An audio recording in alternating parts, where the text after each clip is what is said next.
कार्यक्रम में आपका स्वागत है। यदि आप मेरे इस चैनल पर न्यू हो तो प्लीज़ चैनल को सब्सक्राइब करिए, वीडियो को लाइक करिए और यदि आपको वीडियो पसंद आता है तो इसे अपने फ्रेंड्स के पास भी मित्रों शेयर करिए। आज कल मैंने आपको वन और वन्य जीव जो कक्षा 10 की भूगोल वाली पुस्तक अर्थात भाग 2 का सेकंड पार्ट था, उसके बारे में मैंने कुछ आपको इम्पोर्टेंट जानकारी दी। आज मैं आपको उसी टॉपिक के अंदर वन और वन्य जीव वाले जो पार्ट है हमारा, उसमें वनस्पति जात और प्राणी जात के रिक्तीकरण के कारण हैं उनके बारे में बताऊंगी। देखिए फ्रेंड्स, टॉपिक में आगे बढ़ने से पहले मैं आपसे एक बार पुनः विनती कर रही हूँ, मैं आप लोगों के लिए इतनी मेहनत कर रही हूँ तो आपको ध्यान में रखना है कि आपको वीडियो को एंड तक देखना है और उसके बाद वीडियो को शेयर करना है आपको और लाइक करना है और कमेंट करना है। जब तक आप इन सब चीज़ों को अच्छी तरह से नहीं पढ़ पाओगे तब तक आपको ये टॉपिक है जो अच्छी तरह से नहीं समझ में आएगा। तो हम पढ़ते हैं वनस्पति जात और प्राणी जात के रिक्तीकरण के क्या कारण है। देखते हैं हम कि सबसे पहले इसका अंदर पॉइंट हमारे वनस्पति जात और प्राणी जात के रिक्तीकरण का वो है मानव प्रकृति को। पहला जो रीजन है वो देखते हैं हम इसमें मानव प्रकृति को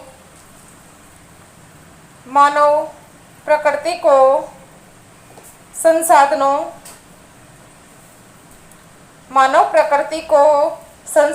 में परिवर्तित कर वनों और वन्य जीवों से वन्य जीवन से प्रत्यक्ष या अप्रत्यक्ष रूप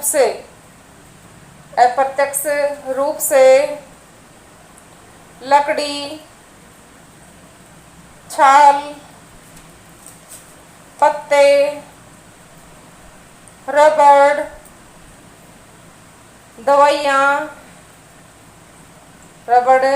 दवाइयाँ, भोजन, ईंधन, खाद इत्यादि प्राप्त करता है। देखिए, दोबारा से देखिए इसको, जो मानव प्रकृति को संसाधनों में परिवर्तित करके वनों और वन्य जीवन से प्रत्यक्ष और अप्रत्यक्ष रूप से लकड़ी, छाल, पत्ते, रबड़, दवाइयाँ, भोजन, ईंधन, खाद इत्यादि प्राप्त करता है। उसके बाद देखते हैं कि ये जब वो जिसका ज़्यादा से ज़्यादा खनन करता है, इन चीज़ों को ज़्यादा से ज़्यादा उपयोग करता है, तो फ्रेंड्स हम देखते हैं कि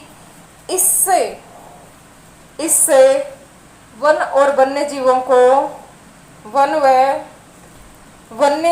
को नुकसान पहुंचता है क्योंकि हर चीज़ की एक लिमिट होती है और उस लिमिट के अलावा अगर यदि हम काम करेंगे तो फ्रेंड्स ध्यान रखना, उससे किसी न प्रकार की कोई हानि है वो हमारे सामने अवश्य आएगी। अब हम देखते हैं कि वनस्पति जात और प्राणी जात है उसके रिक्तीकरण के कौन कौन से कारण हैं। देखिए फ्रेंड्स, जो वनस्पति जात और प्राणी जात है उसके रिक्तीकरण का जो मेन कारण है वो आता है फ्रेंड्स बड़ी विकास परियोजनाएं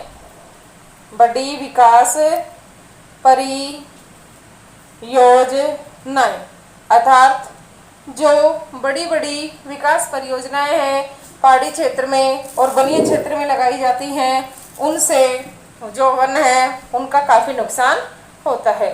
दूसरा पॉइंट है, स्टूडेंट्स ध्यान रखना, इसके अंदर है हमारा स्थानांतरणशील कृषि।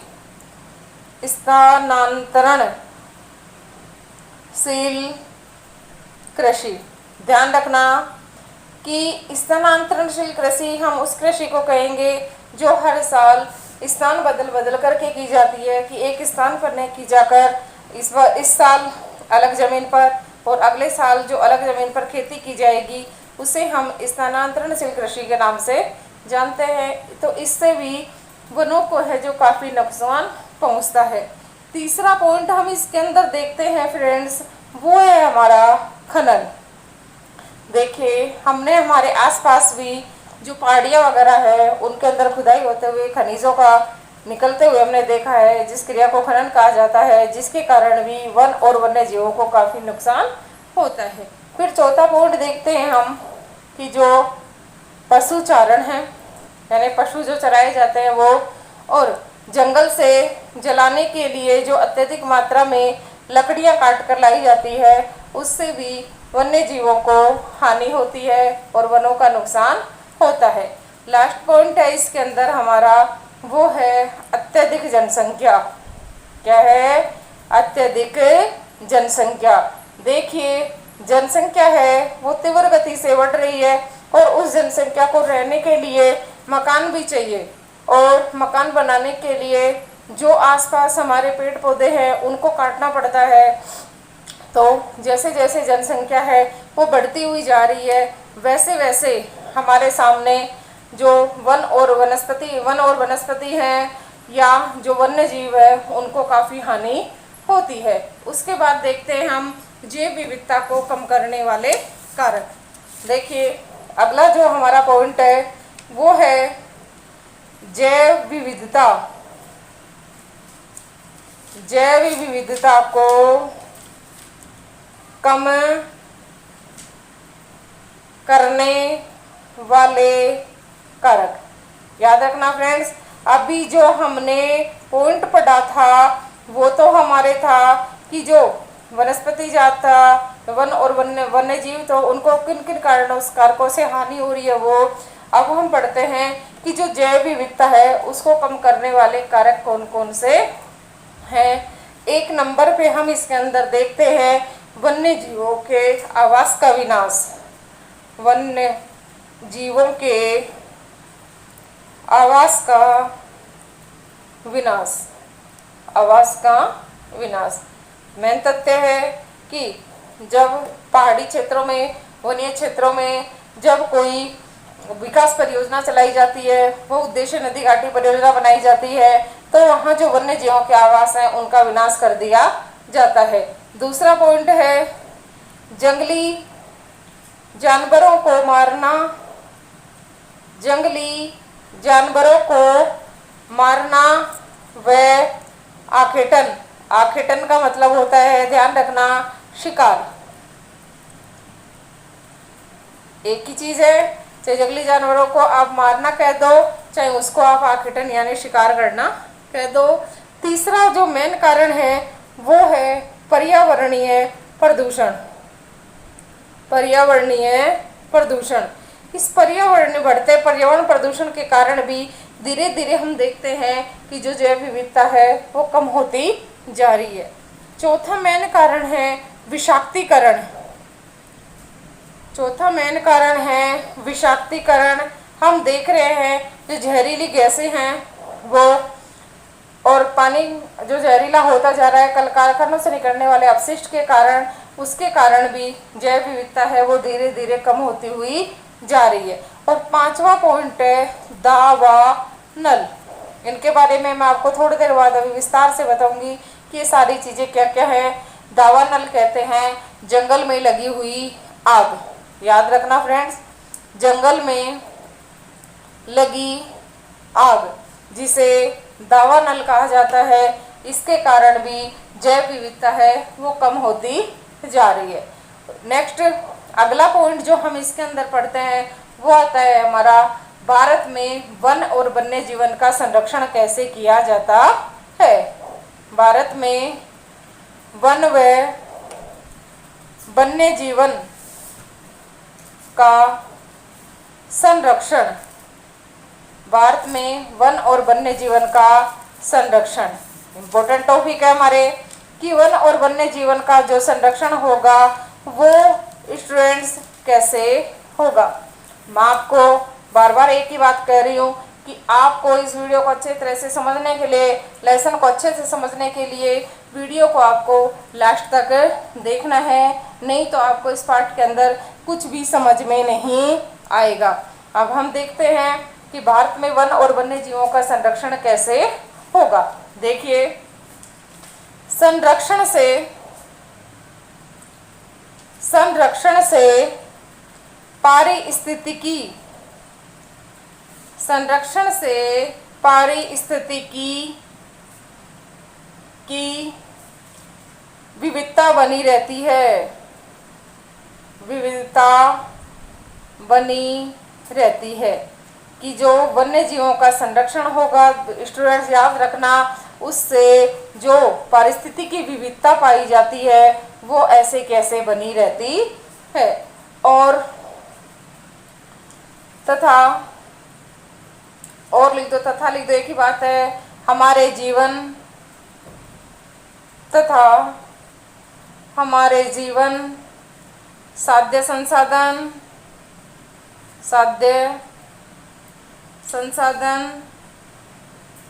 जल और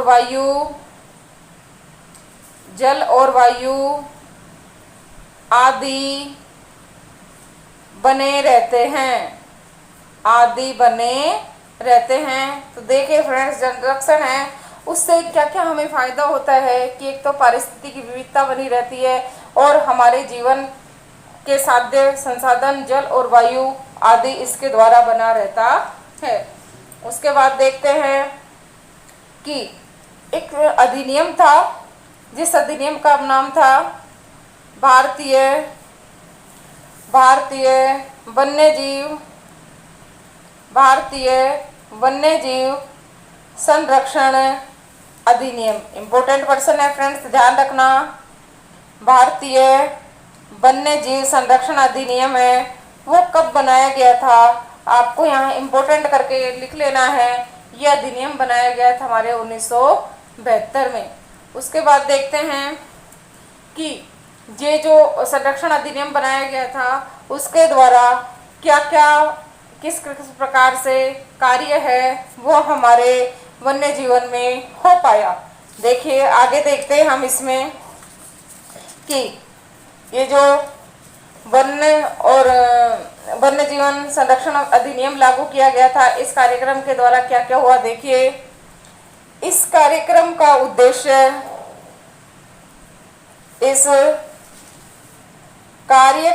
उद्देश्य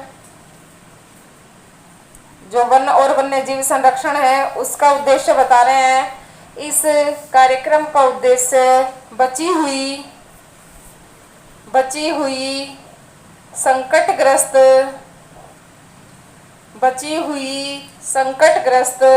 जातियों के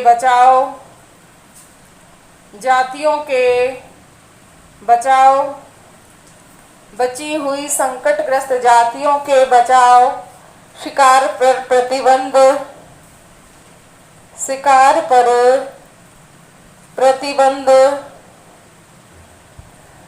वन्यजीव आवासों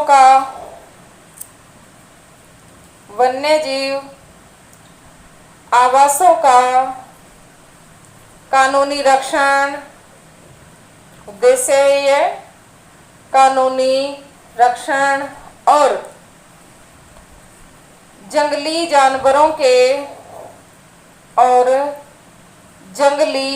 जानवरों या जीवों के शिकार पर या व्यापार पर रोक लगाना। ध्यान रखना, ये जो हमारा वन और वन्यजीव संरक्षण अधिनियम था ये उसका एक मेन उद्देश्य था। दूसरा जो इसका उद्देश्य हम देखते हैं वो है केंद्र और राज्य सरकार द्वारा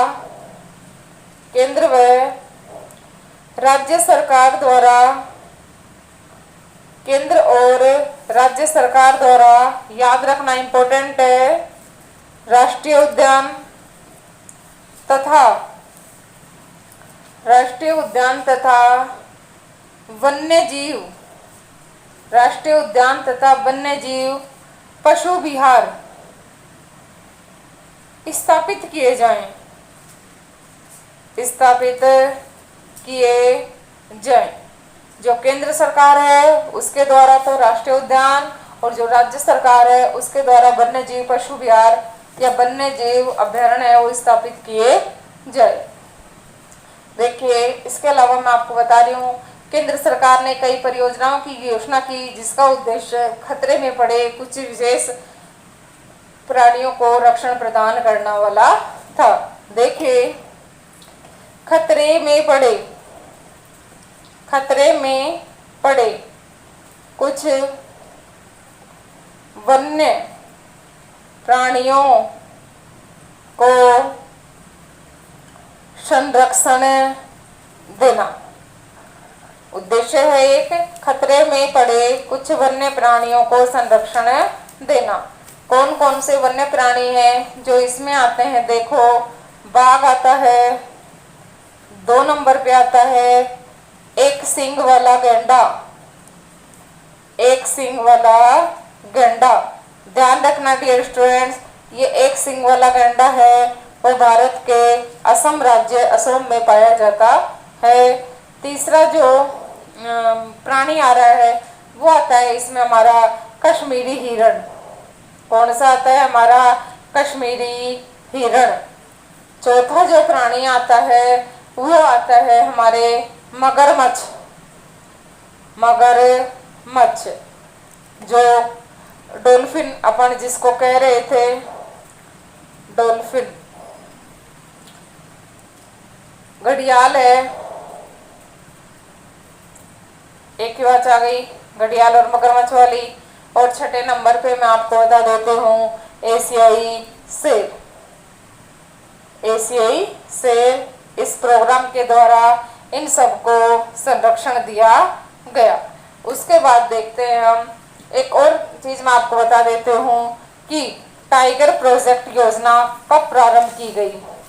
याद रखना फ्रेंड्स, टाइगर प्रोजेक्ट योजना, याद रखना, ये योजना केंद्र सरकार के द्वारा चलाई गई थी जिसका उद्देश्य टाइगर को संरक्षण प्रदान करना था, और वो योजना चलाई गई थी हमारे 1973 में।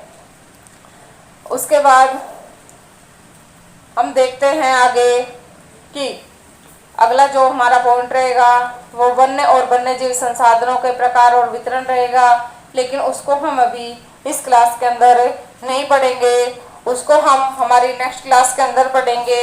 मैंने आपको भी 2 छोटे छोटे पॉइंट बताए हैं, आपको इन टॉपिकों को पॉइंटों को अच्छी तरह से याद करना है और अपनी नोटबुक में भी एंटर करना है इन चीज़ों को। और ये आपको मैं फिर से कह रही हूँ, अभी तक यदि आपने इस चैनल को सब्सक्राइब नहीं किया है तो इसे सब्सक्राइब करिए, और वीडियो यदि आपको पसंद कर आ रहा है तो अपने फ्रेंड्स को भी शेयर करना। Thank you.